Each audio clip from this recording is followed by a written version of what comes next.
and we feel very confident they'll get it done, because amazing things have happened in Bangladesh. Young people of Bangladesh rose up, gave their lives, gave their blood to create what they have been telling us, to create a new Bangladesh. They felt very frustrated with the old Bangladesh. The journey for the new Bangladesh has begun on 5th of August. And that's what we are looking forward to, make it happen for them. Bangladesh, the old Bangladesh used to be a country of enormous corruption. You cannot match any country with Bangladesh in terms of corruption. We are the champion. The new Bangladesh is dedicated to create a country of zero corruption. You'll hear many criticism of the interim government. They're not efficient enough, they're not fast enough, they cannot solve all the problems in 5 months, and all kinds of. But nobody in Bangladesh will say there is corruption in this government. They agree on everybody, no matter who you talk to.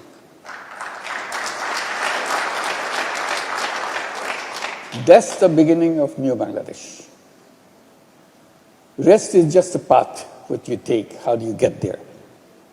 It's a very fascinating country. That's what my colleagues were presenting to you. It's a place where things get happen. And the potential of dealing with huge population. Bangladesh itself is the 8th largest population in the whole world. Just a tiny little country. Enormous number of population.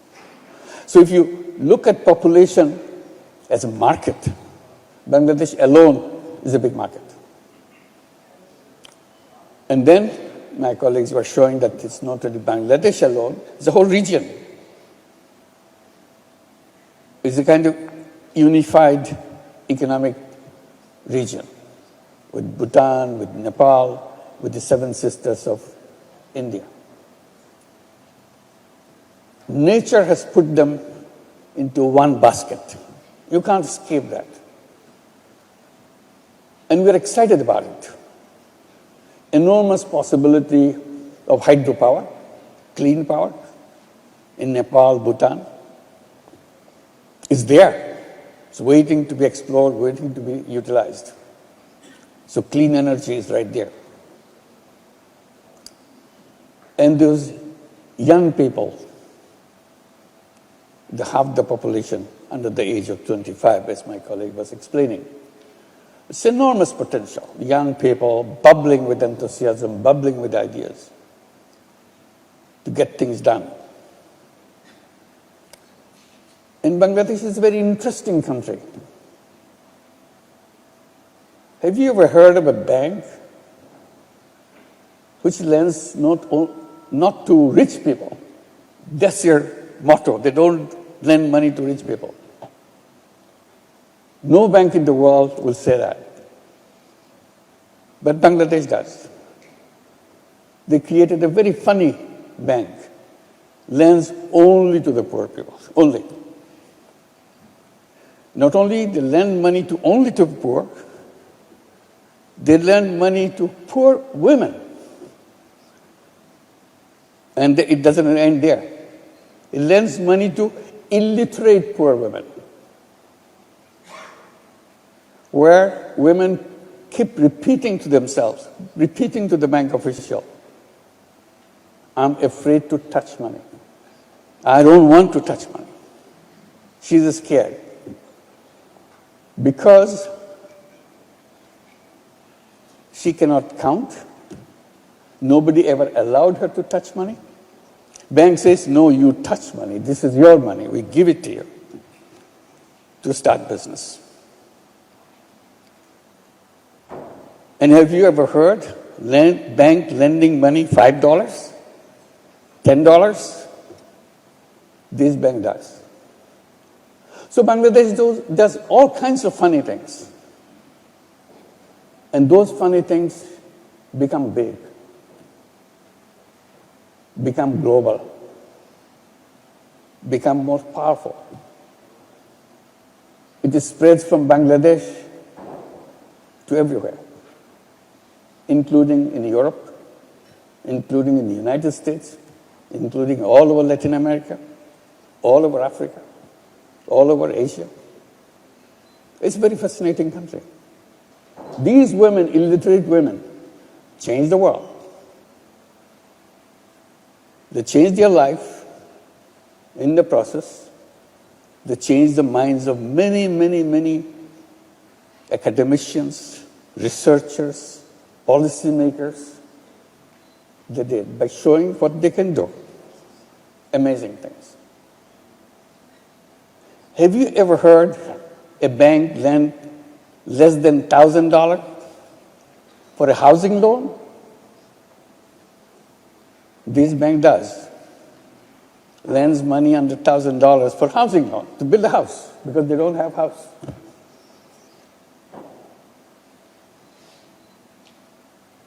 And they do in hundreds of thousands of houses, not just few.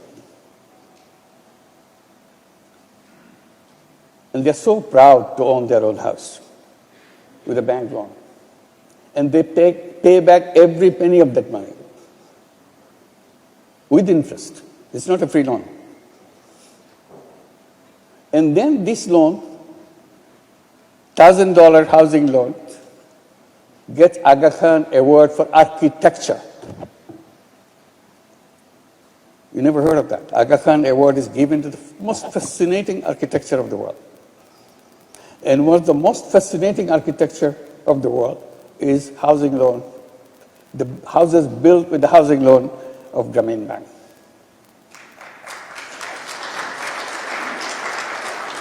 So I'm saying that they do interesting things. That's what we are all about. It's not just business. It's a business with a purpose.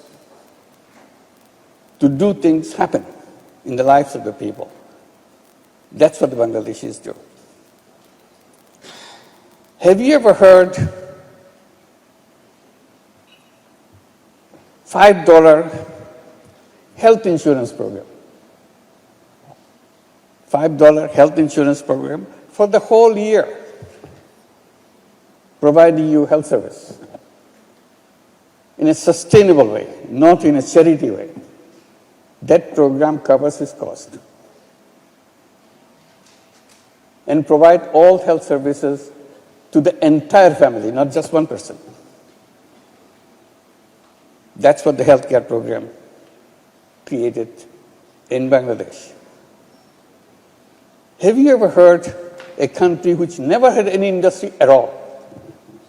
Only outsiders created some industry, but Bangladeshis themselves never had it. The Bangladeshis were supposed to be clerks, but little offices and so on. Never a businessman. Out of nowhere, they created garment industry. And in the process, they became second largest garment industry in the whole world. So that's what the government Bangladesh is all about. Do you remember when we didn't have any mobile phone? I hope some of you remember that. You didn't have mobile phone. Nobody has a mobile phone. It didn't exist. And it just started creeping in some rich countries. Bangladesh government decided to issue license, if anybody is interested in mobile phone, to create a mobile phone company. People say, what is a mobile phone? How do you do that? Because our telephone system, like any other telephone system anywhere in the world, were owned by the government, always. Government has a telephone department, Ministry of Telephones, because they provide telephone service. And in Bangladesh, we had the same. Government-owned telephone service. In the entire country, probably, there are not more than 10,000 telephones in the entire country. And bulk of them, more than half of them, didn't work at all. So you have to wait and wait, keep asking people to repair somewhere something so that you can make a call. So that was our telephone system. And then government says we are going to give license to bring mobile phone company, privately owned. We had no idea what this mobile phone, what do you do with this? But we applied. Why not? Let's have a telephone company. When I say we are meaning Grameen Bank applied to get a telephone license. And government official asked, you are a bank for the poor women. Why do you need a license for a telephone? Then we very proudly says we want to bring telephone in the hands of poor women. It's a shocking thing to say. Still the richest man in the country didn't get the telephone. You're saying you want to bring telephone in the hands of the poor women in the villages. They laughed. These guys are kidding. We said we are very serious. To catch us, they said, didn't you say your borrowers are illiterate? I said, yes, they're illiterate. Aha. If you give the telephone to those illiterate women, how are they going to dial it? They don't know the numbers. So we looked at the eyes of these government officials, answered them by saying, yes, these women are illiterate, but they're not stupid. They're very smart. If we can convince them, pushing these numbers, they can earn money. They will learn it very quickly. After all, there are only 10 numbers in the whole world. You cannot invent 11. Government officials didn't trust it. So they kept on asking questions. In the meantime, we didn't give up. We start talking to companies around the world who can help us to set up a telephone company because we have no idea how to do that. Every company we approached in Europe, in USA, in Asia, they said no. You don't look like the kind of people who can run a telephone company. We didn't give up. Finally, it worked. We found someone who loved Grameen Bank in Norway. He happens to be the chairman of a telephone company in Norway. So I talked to him. He said, okay, we have a telephone company, we'll partner with you. If nobody else does it, we'll do it. Telenor of Norway. But the entire board of Telenor refused it. Their argument is, we never worked in Asia. We don't know what Asia is. We don't even know where Bangladesh is. We don't want to go and set up a company in Bangladesh. It's supposed to be a very poor country. And we're not familiar with that. Chairman was insistent. He said, my friend says he can do it. Let's help him. So that's the beginning of a partnership, because all the officials of Telenor were saying, even if you have a telephone company in Bangladesh, the market will be so limited because these are poor people. And these guys in the company, they are saying they want to bring telephone in the hands of poor women. This company will never work. Again, chairman was adamant. He said, we'll give it a try.